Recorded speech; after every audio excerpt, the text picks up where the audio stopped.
amigos? Les habla Joseph. Y les habla Gerardo. Está escuchando el programa de Derech Hashem, El Camino de Dios.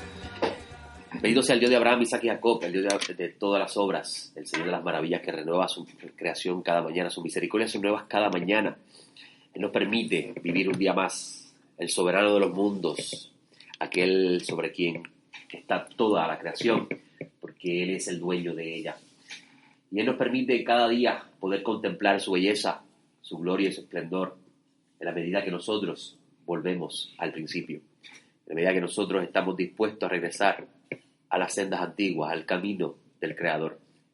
Amigo, usted está escuchando el programa de Derech Hashem, El Camino de Dios, que llega a usted de parte del Ministerio Eshaim, el Ministerio del Árbol de la Vida, el árbol que fuimos injertados.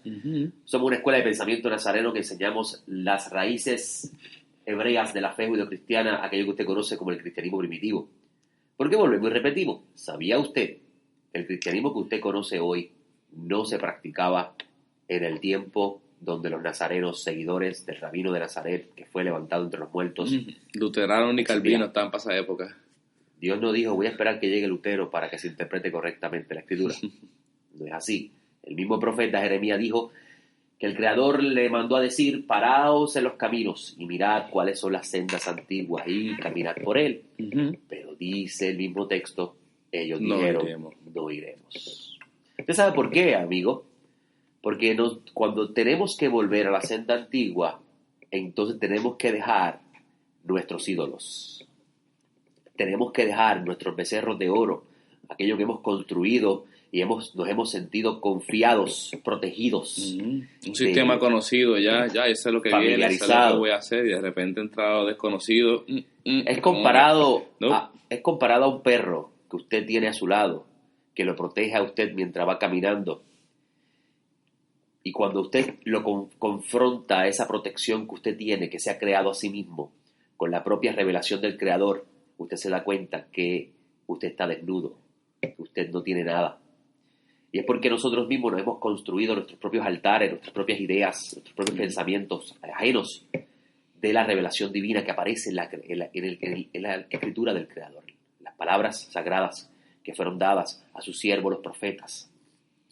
Y es importante que usted sepa, amigo, que el Maestro de Nazaret, el Mesías, quien fue levantado entre los muertos, que vino de parte de Dios a traer el mensaje de la redención, el mensaje del retorno al Creador, no trajo nada contrario a lo que ya había sido revelado.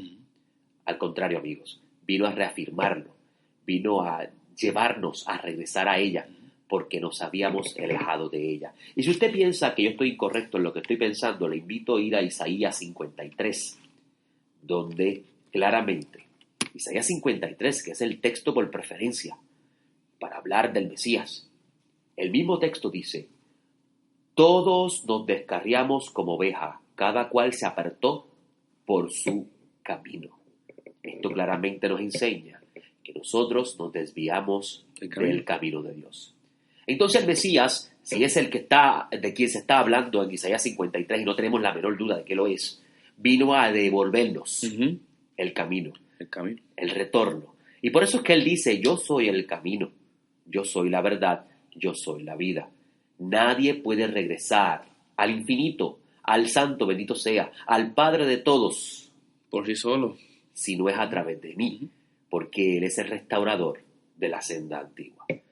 Y con esta introducción, amigo, damos comienzo a nuestro programa, porque en nuestro Ministerio Eshaim nos enfocamos en esta área, trabajar en que usted conozca las Sagradas Escrituras, el pensamiento de sus autores, la cultura de pensamiento del pueblo que fue revelado, y cómo el Santo Mesías está ligado a todo esto, ¿verdad, Gerardo? Y nos esforzamos en ello porque me acuerdo un texto que dice que toda obra va a ser medida y va a ser juzgada y cada cual va a recibir la recompensa conforme haya construido.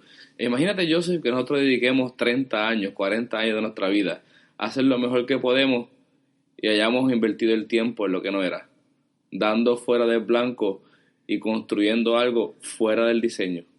Es como construir en arena. Cuando llegue realmente la tormenta, se quebró todo. Y eso sucede mucho en personas que andan en el camino de la fe. Las tormentas de la vida demuestran que lo que han construido está sobre arena. ¿Cuán importante es, amigos, retornar al camino antiguo? es interesante porque retornar al camino antiguo no significa que usted ahora tiene que vestirse como se vestían allá en el tiempo antiguo, con túnicas. Es una confusión bastante común.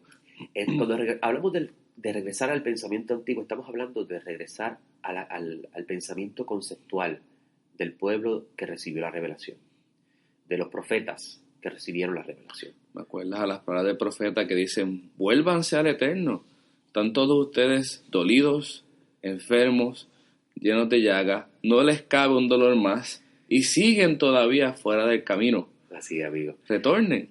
Es bien interesante, Geraldo, por nosotros, por ejemplo, una de las cosas importantes de entender para tener un pensamiento conceptual del camino de Dios es que entender que el Creador no ha dejado de intervenir en su creación. La creación no existe sin Dios. Es bien interesante que usted va a ver que Adonai Yeshua, que está próximo a ser muerto en el madero, está con Pilato, y Pilato le dice: ¿no sabes tú que yo tengo autoridad para soltarte? Y Yeshua le dice: ninguna autoridad te hubiera sido dada si no viene de arriba. En otras palabras, Yeshua está reafirmando el pensamiento de los profetas que el que Eterno siempre está presente en la Escritura, de que los líderes del mundo son también puestos por el Creador. ¿Cuál es el fin?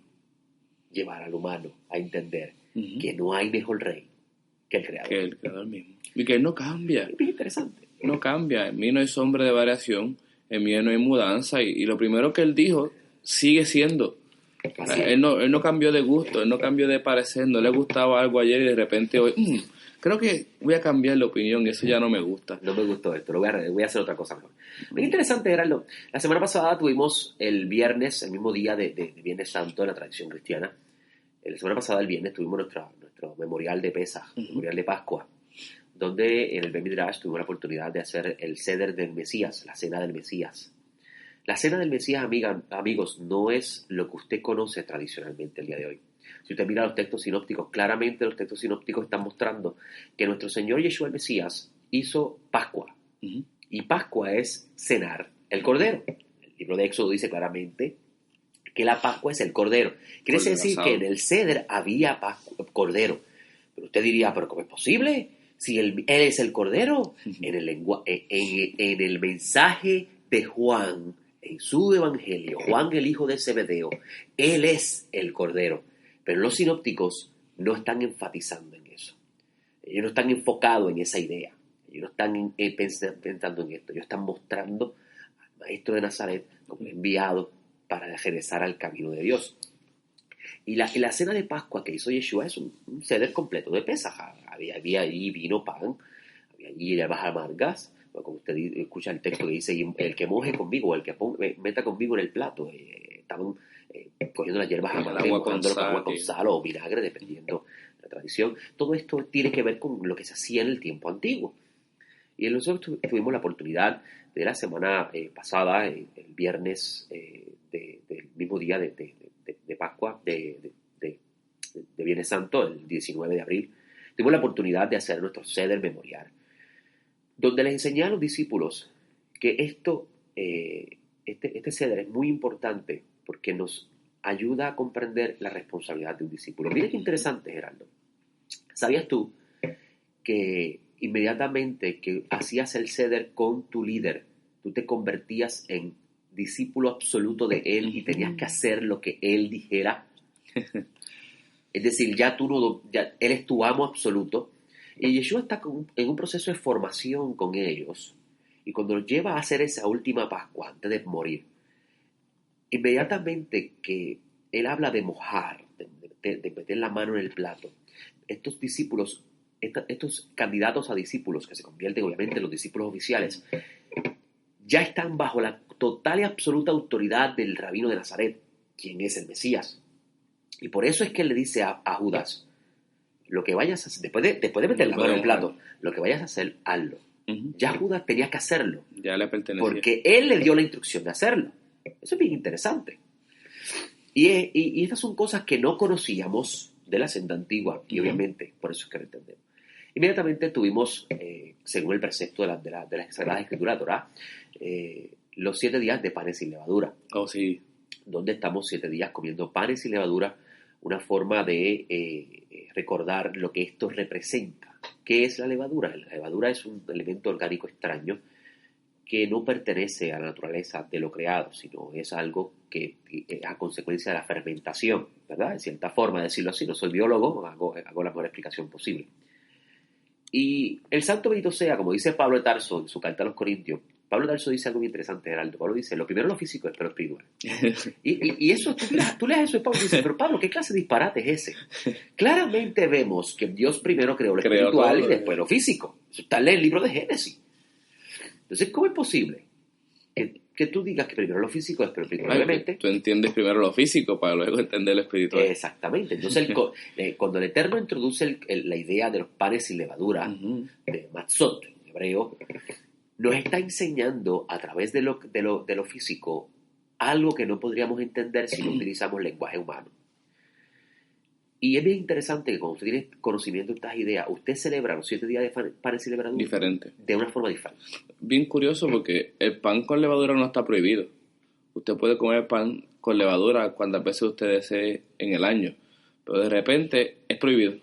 Exacto. Entonces es una medida de disciplina. Exacto. Y bien interesante, Geraldo, ahora que dices eso, porque la ofrenda de Shavuot, la ofrenda de Pentecostés son 2 panes leudados. Usted dice, pero entiendo, me prohibiste 7 días no comer el pan y leudado. Después ofréndalo.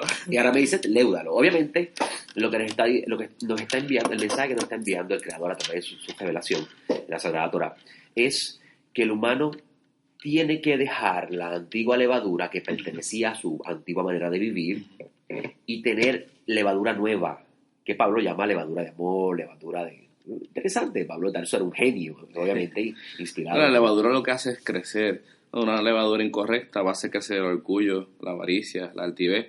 Una levadura correcta va a hacer crecer el amor, la bondad, la benignidad. Famoso fruto de la carne y fruto del espíritu. Es bien interesante, Geraldo, que la ciencia moderna dice que uno crea un hábito en 21 días. Sí, por ahí. Y me parece curioso que la Torah nos dice, el Creador bendito sea, nos dice que usted crea un buen hábito en 7 días, en una semana. Si se esfuerza. Y yo tengo hoy unos espejuelos nuevos que he estado a punto de devolvérselos a mi amigo y cliente porque no me acostumbro a ello porque tienen bifocales ahora abajo y yo nunca he usado bifocales. Y me acordé de un estudiante del Beit Midrash que me dice, Joseph, tú mismo dijiste que en 7 días tú puedes crear un hábito positivo y eliminar uno negativo. Pues entonces, ¿por qué no te quedas con los espejuelos 7 días? Y luego el 8º decides si lo puedes resistir. Y yo dentro de mí, ¡wow! Se le olvida a uno esas cosas. Gracias por recordármelo, Mabel. Y así es, amigo, así es. La idea de los 7 días de panes sin levadura es enseñarnos el Creador que tú puedes dejar de pecar, tú puedes dejar de hacer lo incorrecto y puedes comenzar a hacer lo correcto. Bueno, nuestro pueblo, y en la Torah está escrito que cada sábado, que es una cuenta de 7 ahora, estamos contando el Homer, vamos reparando una cualidad. Eso es así. Y vamos así en escalafones de 7 en 7, empezando con el amor, con la disciplina, con la armonía.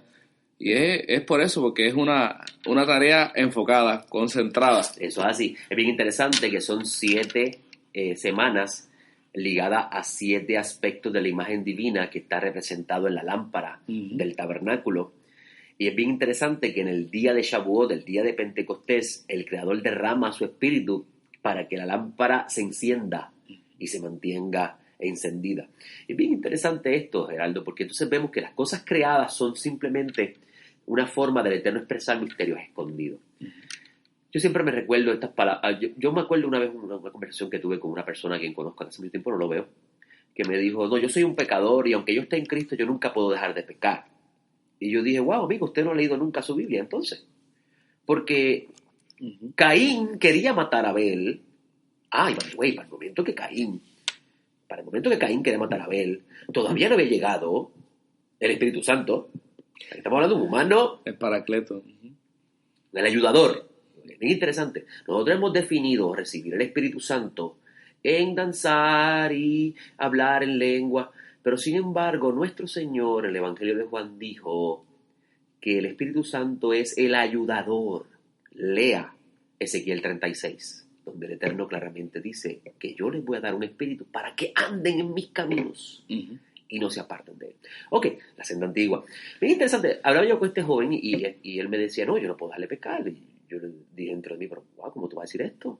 Contradiciendo la Escritura. Contradiciendo la Escritura, porque Caín quiere matar a Abel. Y el Eterno le dice, hey, el pecado va a tocar a tu puerta y su deseo. Pero tú puedes dominarlo. Uh-huh. Quiere decir que nosotros, si nos proponemos tomar en serio el camino de Dios, nosotros podemos evitar caer en pecado si nos cuidamos. Y es bien interesante porque Jacobo, en la única carta que tenemos que sobrevivió de él, y eso no significa que él no haya enseñado mucho más de lo que tenemos, tenemos una sola carta de Santiago, que su nombre correcto era Jacobo el Justo, él era el hermano de Yeshua, de Jesús.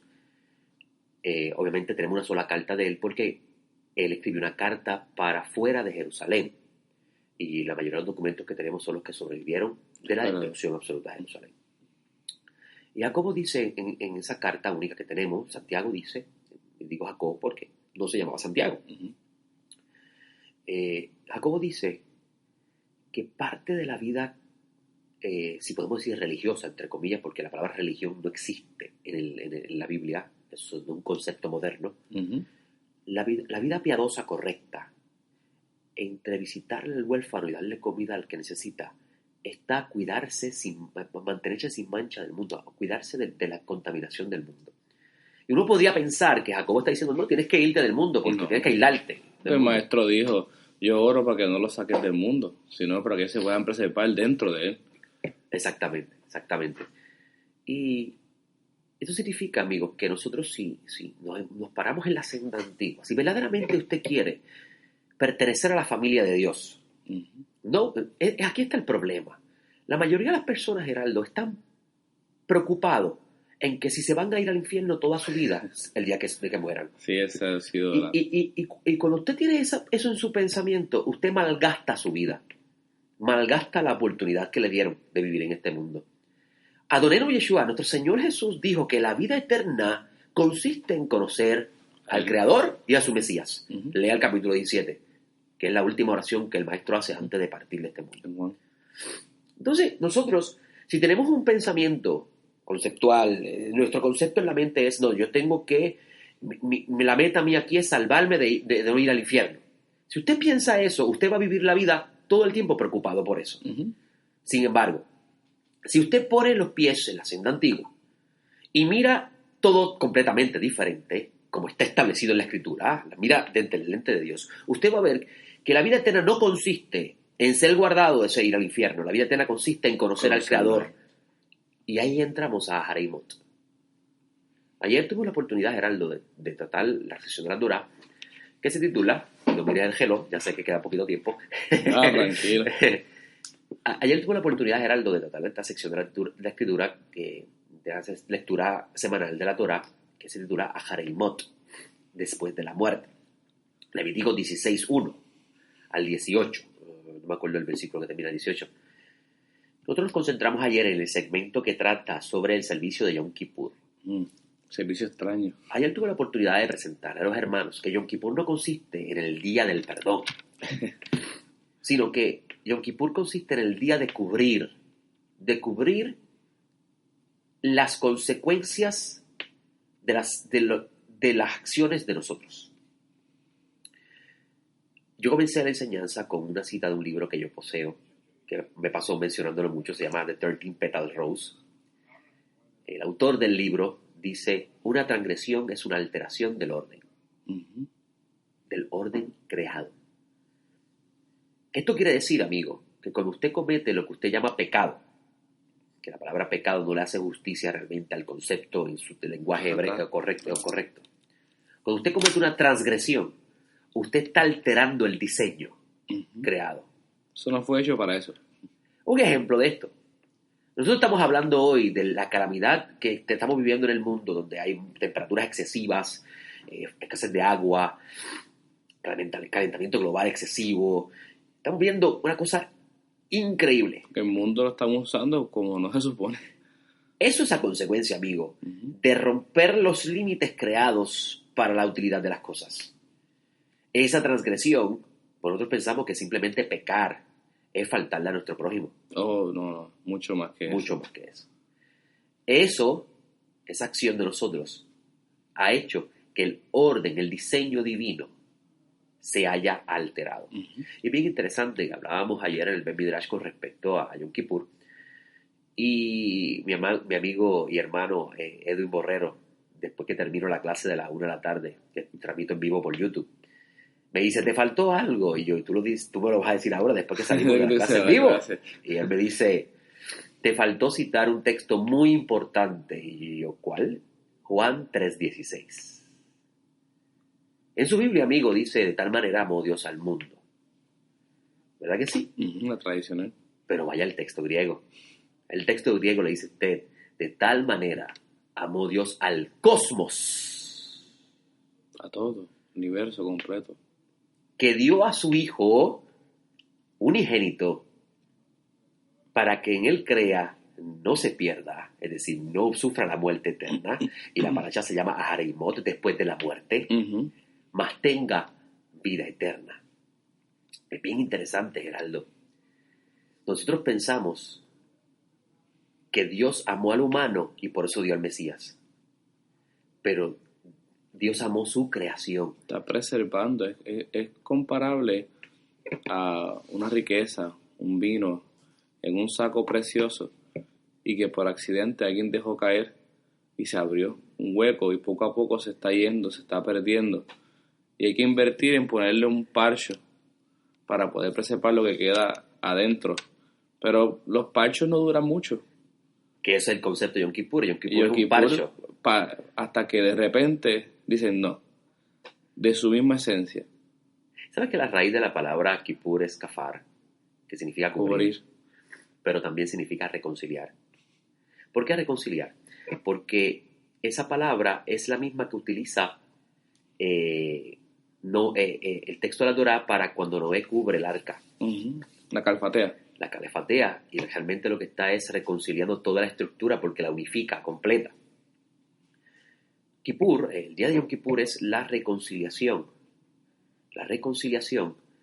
de la creación con el Creador. Y usted es parte de esa creación. Por eso que usted va a ver que el texto de la Torá dice en Levítico 18:16, y lo voy a leer, lamento mucho, hermanos, que el reloj vaya a las millas. Estos últimos días, el Todopoderoso no me ha ayudado mucho con el reloj. En el Levítico 16, Geraldo, dice algo muy interesante. Dice el texto, con respecto a la expiación que se hace ese día, en el versículo 16, así hará expiación por el santuario a causa de las impurezas de los hijos de Israel y sus transgresiones por todos sus pecados. Y también así hará por la tienda de reunión que habita con ellos en medio de su impureza. Y también en el versículo 30 de ese mismo capítulo dice, porque en ese día se hará expiación por vosotros para limpiarlo, y quedaré limpio de todos vuestros pecados delante del Eterno. Y es bien interesante, Gerardo, que usted dice, pero ¿por qué Yom Kippur hay que limpiar el santuario?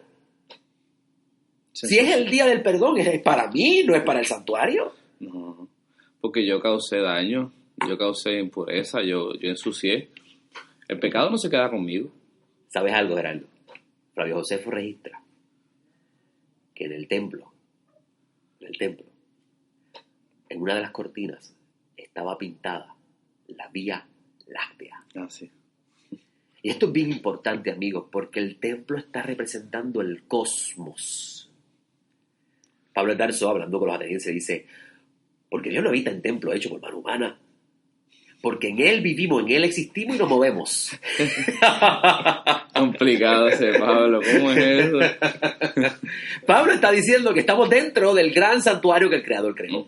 Eso está en Génesis 1. Adán, el gran sumo sacerdote, el rey, profeta, que caminaba con la comunicación divina en el huerto. Caminaba entre medio de las piedras de fuego, viendo las estrellas, los astros. Sí.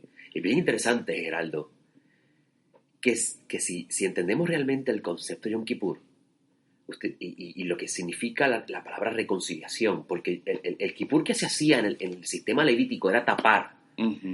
Usted va a entender lo que el Eterno hizo por medio del Mesías. Pues si Adán lo dañó todo, Adán no dañó solamente a la humanidad.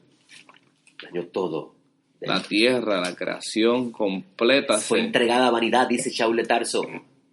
Y ese postrer Adán tuvo que venir a arreglarlo todo. Bien interesante, Geraldo. Y con esto te voy a dar los últimos minutos. Shaul de Tarso dice en una de sus cartas, 2 Corintios 5.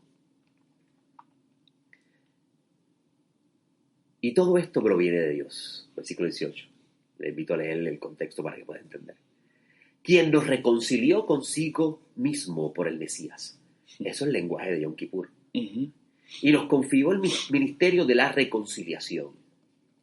Esto es, que Dios estaba en el Mesías reconciliando al mundo consigo mismo, no tomándoles en cuenta sus pecados, sus transgresiones, sus faltas que dañaron su diseño, y puso en nosotros la palabra de la reconciliación.